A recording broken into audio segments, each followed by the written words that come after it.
report on Japanese firms opting out of HSR projects. Malaysia's first new energy plant to be constructed in Rembau.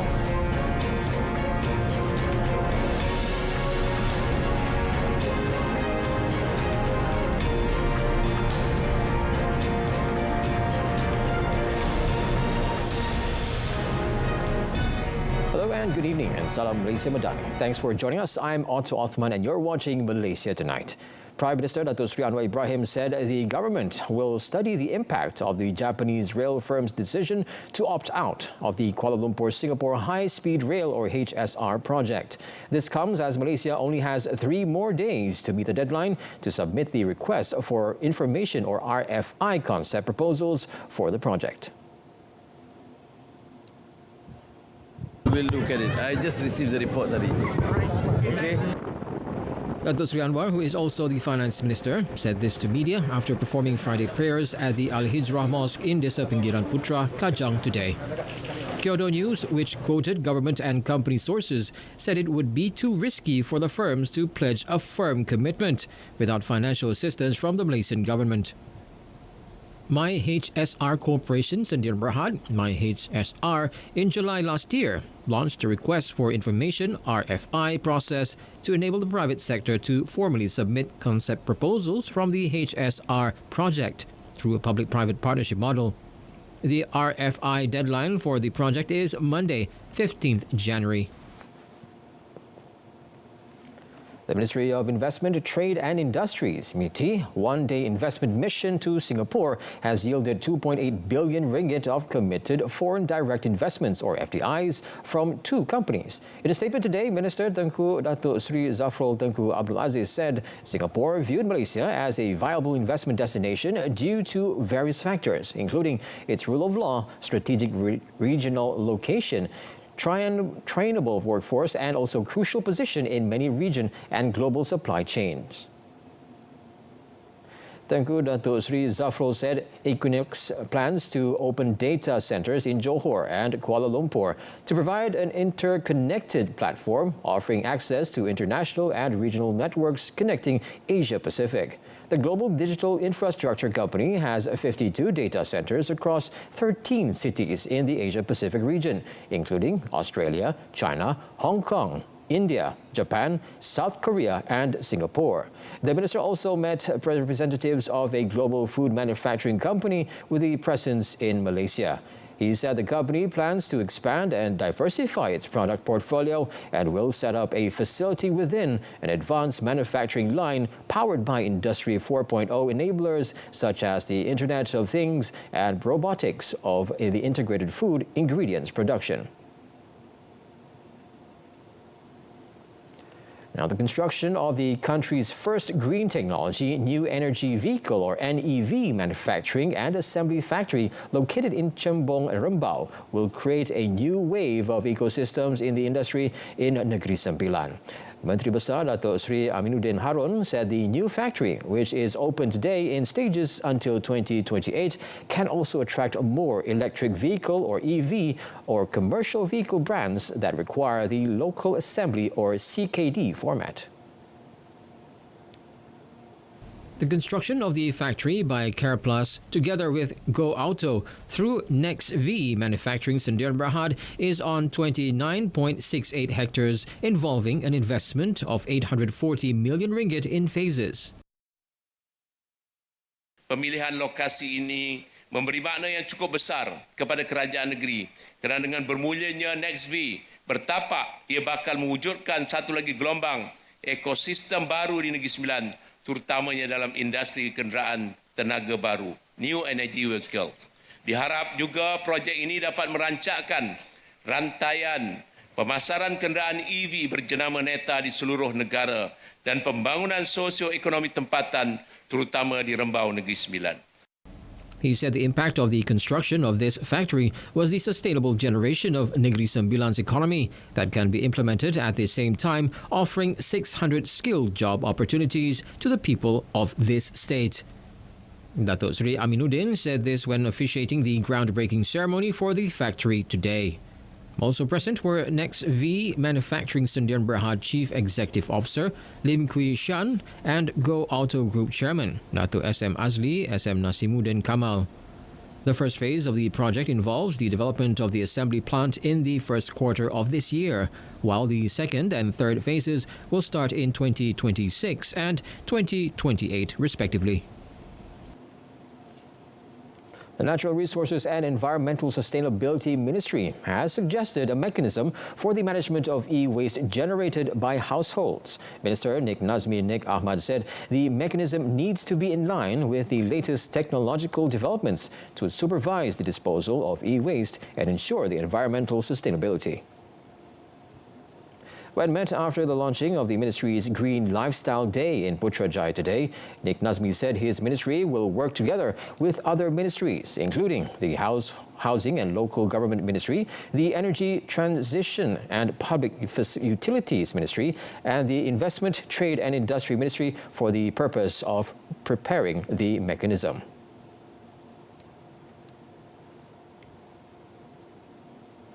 Saya akan bangkitkan tentang keperluan untuk ada satu dasar yang mungkin lebih terkini tentang soal e-waste lah, dengan peningkatan penggunaan bahan-bahan yang disebut tadi lah, bateri, EV dan sebagainya. Dia mesyuarat kabinet lah. According to the Department of Environment, e-waste is categorized as scheduled waste with the code SW110. Under the first schedule, Environmental Quality Scheduled Waste Regulations 2005, the Environmental Quality Act 1974, enforced by the DOE.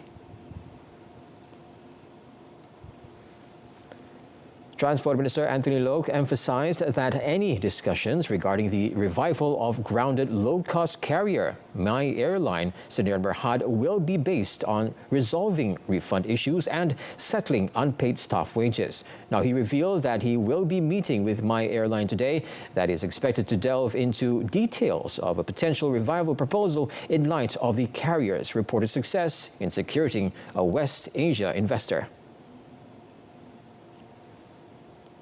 Firstly, they have to make every effort to make sure all the refunds previously must be made, must be realized, that everyone must be refunded first. Secondly, whatever dues to the staff must be paid.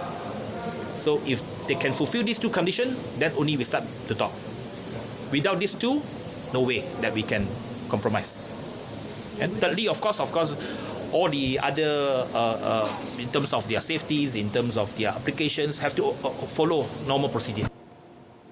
It was also reported that following the entry of the new investor, My Airline had initiated the process of applying for a Conditional Air Service License, or ASL, with the Malaysian Aviation Commission, or MAVCOM.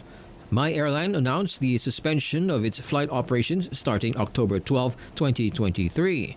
Citing financial pressures less than a year into its operational tenure. On another note, Loke said local airline Batik Air will be offering a fixed airfare of 399 ringgit for flights from Kuala Lumpur to Cebu across the Chinese New Year festive period between the 6th and 9th of February. Inisiatif ini adalah sebagai tambahan kepada tambang tetap oleh Aviation yang telah saya umumkan pada minggu lepas, dan juga tambahan 20 penerbangan oleh Malaysia Airlines dari Semenanjung Malaysia ke Sabah dan Sarawak untuk musim Tahun Baru Cina setakat 4 Januari 2024.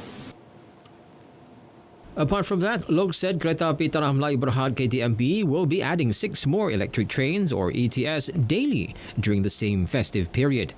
There will be 4 extra routes on the KL Central Ipoh KL Central line from 7th until 13th February. 2 additional trips for the KL Central Padang Besar KL Central line will also be added from 7th February until 10th March this year. Keseluruhan tiket tambahan yang ditawarkan sepanjang Tahun Baru Cina dan cuti sekolah adalah sebanyak 29,526 tempat. Untuk 32 perkhidmatan ETS sedia ada, jumlah tiket yang ditawarkan adalah sebanyak 10,180 sehari. Dan kebanyakannya telah pun dijual, telah dijual. Tiket-tiket train tambahan tersebut akan mula dijual kepada orang ramai bermula pada 15 Januari. 15 Januari, hari Isnin. Iaitu Isnin depan pada jam 12 tengah hari. For bus passengers, MOT through the Land Public Transport Agency, APAD, has approved several temporary transition licenses, or LPS, for non-express bus companies to make the long-haul journeys. The Payung Rahmah concept is being expanded through the introduction of the Ehsan Rahmah initiative with the participation of the private sector and industries. Domestic Trade and Cost of Living Minister KPDN Dato' Armizan Muhammad Ali said, though this initiative, the private sector and industries have the opportunity to implement any form of charitable programs for the community and workers by offering discounts, rebates and cash returns. Itu kepada rakyat. Dato' Armizan said the government has endorsed the idea that the Payung Rahmah concept in 2024 extends beyond government initiatives to allow the private sector and industries to introduce their own programs based on the Payung Rahmah implementation guidelines. Paling penting adalah bila kita sebut kos sara hidup ini, dia melibatkan seluruh masyarakat. Jadi kita mahu melalui Payung Rahmah 2.0 ini, penerima manfaat dia akan menjadi lebih luas. He said this to reporters after the ministry's New Year address ceremony today. Dato' Armizan said the involvement of the private sector and industries will help the government address the challenges of the cost of living, which will be beneficial for the country's entire population. In 2023, KPDN implemented 5 initiatives under the Payung Rahmah concept, namely the Rahmah Sales Program, or PJR, Rahmah Menu, Rahmah Basket, Rahmah Cafe, and Rahmah Packages. Maybank Investment Bank IB has forecasted a steady unemployment rate of 3.4% in 2024. Now, it is in the research note, it said the unemployment rate eased to 3.3% in November 2023, the level just before the COVID-19 outbreak, as employment growth continued to top labor force growth. In November 2023, Maybank IB said employment growth recorded 2% year-on-year, while in October 2023, it was 2% year-on-year. It said job increases were registered across all sectors, and informal jobs again hit a fresh record high. The Statistics Department reported that the job growth in November 2023 continued to expand in the services sector. This includes sectors such as information and communication, food and beverage, transportation and storage activities, as well as the manufacturing, construction, and mining and quarrying sectors, although employment in the agriculture sector declined. RHB Investment Bank has maintained an overweight call for the real estate sector as it is upbeat on the initiatives outlined in the Memorandum of Understanding on the Johor-Singapore Special Economic Zone, or JSEZ. In a research note, it said UEM, Sunrise, Sunway, IOI Properties and AME Elite Consortium should benefit from the strong growth in Johor.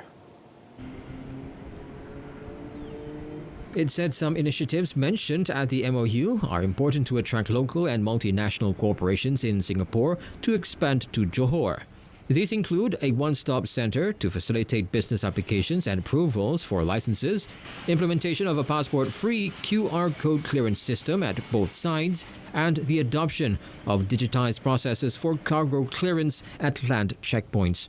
On the potential location of the JSEZ, it said that given the emphasis of the smooth movement of people and cargo by both governments, it believes areas closer to the borders would make sense.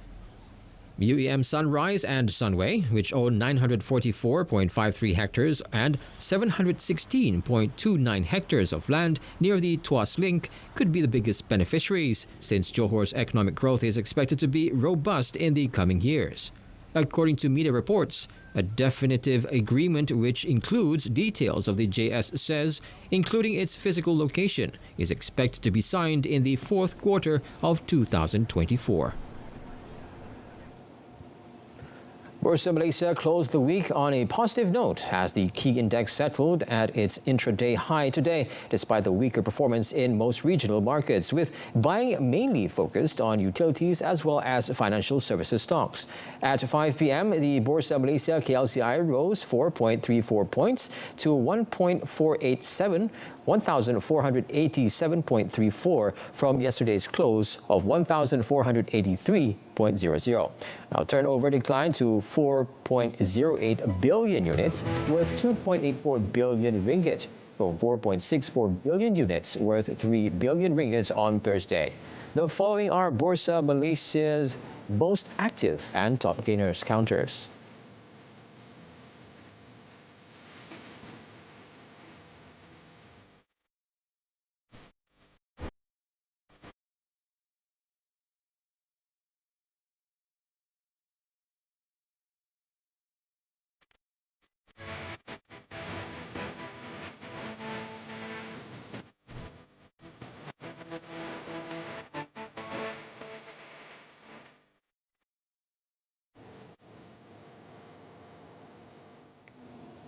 Now on to some foreign news. Chinese customs today revealed that Chinese exports grew at a faster pace in December 2023. Now it is also said that the country's exports are expected to perform very well this year, despite the increase in the complexity and uncertainty of the geopolitical stability.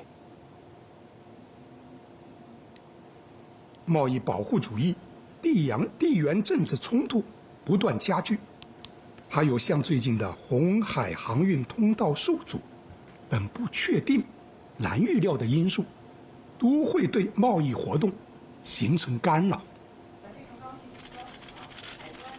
Exports grew 2.3% from a year earlier in December. Customs data showed compared with a 0.5% increase in November and beating the 1.7% boost expected in a Reuters poll. China's imports grew by 0.2% year-on-year, missing forecasts for a 0.3% increase, but still reserving a 0.6% drop a month prior.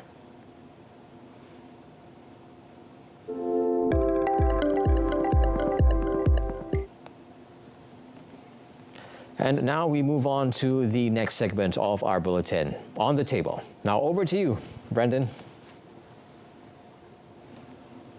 Good evening and welcome back to On the Table, where we discuss current issues making the news. So today we welcome back to the studio Dr. Muhammad Afzal Nizam Abdul Rashid, Chief Economist of Bank Muamalat Malaysia Berhad.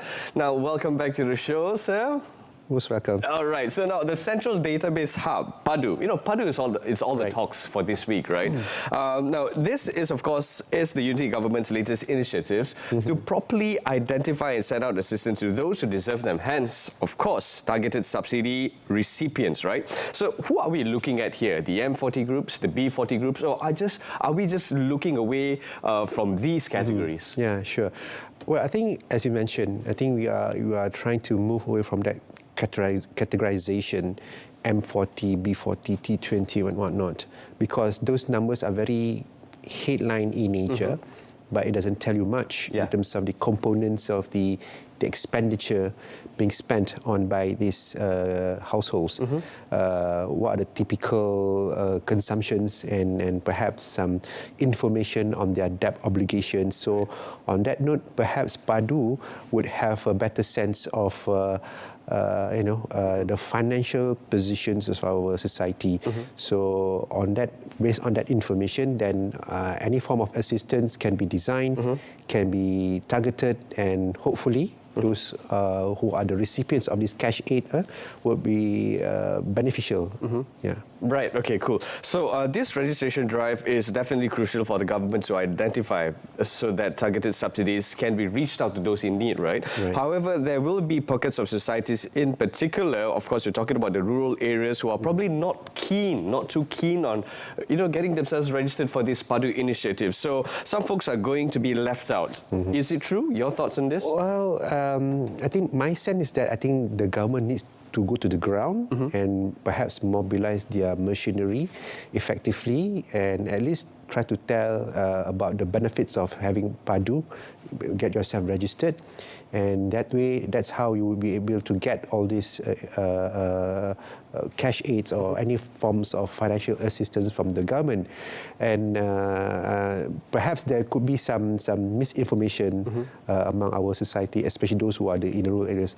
And not to mention also challenges arising from the access to internet connections. Right. So this is where I think the role of the government needs to go there and really reach out to those the target audience. Okay, let's not talk about rural areas as a whole as well. The urban areas, okay. You know, the young people out there, they're probably not too keen to get themselves registered as well, because they feel that, okay, look, if I get myself registered, if I don't get myself registered, it'll probably be the same, right? So I don't think that's the case, but your thoughts on this, and how do you think you would actually advise the younger people who are watching today to get themselves registered as well? Well, I think again, there must be some form of campaigns by the government. I think there's a certain timeline, right, for our Malaysians to be registered in Padu systems, and along the way, I think there could be some programs and some more leaflets or informations to be dished out so that people would know what Padu is all about, and also perhaps by addressing challenges in terms of the the systems, the infrastructure, to make the registration experience more seamless. Right. That could be a step in the right directions, I would say. Right. I think it would be too. Just make it easy for them to get themselves registered so that they would actually just do it, right? Now, this implementation of target subsidies, of course, through Padu, is expected to reduce fiscal deficit. We're talking about 3 to 3.5% of GDP by next year, 2025. So is this a realistic time frame, or should we look for something that is further as compared to next year? Of course, these targets is always a moving targets, because in order for you to achieve your deficits, there are many permutations, and there are many macroeconomic variables that can change the scenarios. For instance, our GDP growth targets. I mean, recently the World Bank has actually revised down their global growth forecast to around 2.4% this year. So us, Malaysia, as an open economy, we are all very susceptible to any gyrations in external demand. That could change the trajectory of the fiscal deficit. But having said that, by having the stated targets, at least it clears out the timeline to achieve such trajectory. And Padu essentially is one of the means to ensure that whatever the government spend on subsidies will be targeted. So I think if you can do that, then there could be some savings along the way, which can be redirected to other things, which can be very productive in the long term. So that's how I think Padu can help become a mechanism so that there will be savings along the way that can actually reduce our budget deficit. But the target itself, I think, is just statements, the directions of the government position going forward. Right. So will this direction be compromised if Padu's numbers with regards to everybody who's going to be registered under Padu, if that's compromised, would this be compromised as well when it comes to its trajectory towards 2025 with this mission and objectives? I don't see it that way, because to me Padu is an improvement to the existing systems. The existing system, I mean, the database that we have at the moment is scattered around in various government agencies, which I think they can still leverage on in order for them to dish out all this assistance. So Padu is more towards fine-tuning the whole system altogether. Right. Okay, fantastic. So what about addressing issues like reducing hardcore poverty in the country? Is focusing on focused subsidies a solid solution, or do we need to do more? Well, subsidies is one of the agenda, definitely. Because what we know from subsidies is that, especially on fuel subsidies, the one who are in the high income categories are the one who are actually benefiting it. Okay. So by rationalizing this subsidies move, like I said earlier on, is to make sure that there could be some savings, because there will be a more targeted recipients of this assistance. So those who are not qualified will be, left out. I mean, obviously those who are the one who are in the high income categories. So with that excess or savings, like I said, can be directed to other economic development agenda. Right. So that's how, along the way, along with other economic policies, that's how we can address poverty in a holistic manner. That's another way to look at it. A brilliant way to look at it. Thank you so much for sharing that. So upon identifying these targeted subsidy groups, so do we still need direct cash aid moving forward, or do you think that when it comes to aid is going to be an aid, form of aid, but it could be a form of cash, it could be a form of other sort of aid. So what are your thoughts on this? Well, I think you need to break it into certain timelines. Right. I mean, obviously, if you talk about short term, cash aid is the most effective solutions. But of course, we need to set certain targets that all this recipient of cash aid, at some point, it will reduce. Right. Reduce in the sense that because other policies become successful in terms of elevating the standard of living of our societies. Right. Meaning we are able to, in economic, we call it as a social outward mobility. Let's say we invest in educations and we are able to produce more graduates that are highly capable, highly employable, and they would get a better jobs. Then they can, escape from the poverty trap. Right. So that's how I look at it in terms of the targets of the recipient of cash aid, that at some point it has to be reduced. So that's how we see in the short term we want to help the current predicaments. Correct. But going forward with all this investment in education, in healthcare and infrastructure, maybe in 1 decade's time, we are able to be better in terms of a standard of living. Right. So in the long run, obviously we have to look at the impact and the effect of such subsidies and strategies moving forward. These changes are indicative of a positive economic outcomes for everybody, right? So the burning question is, will it help the public in tackling the rising cost of living? Well, okay. That's a tricky question. It's true. It's always there's a trade-off in anything that we do. Just like, if you decide you want to lose weight by 10 kg, for instance, obviously you need to sacrifice your sugar intake lah. That's true. Your carbs. You have to do your cardio exercise. So those are very painful experience, right? So similarly, in the case of subsidy rationalizations, it means that you want to reduce your subsidies, and eventually there will be some knock-on effects in terms of prices. Prices will go up to some degree. But the thing is, with that savings from the subsidies, that's how the cash aid can be increased more, right? Like we saw in the allocation of our budgets. And like I said earlier on, is the excess or the savings from the subsidies can be channeled back to investment in education, in infrastructure, which I think can benefit our Malaysians in the long run. Right. Okay. Doctor, now before we go, Doctor, could you please take a look at the camera and give your views again and tell them why, once again, that they should get themselves registered for Padu? Well, get yourself registered so that you will be on the radar and you are able to enjoy the government assistance in a manner that is more effective and more holistic.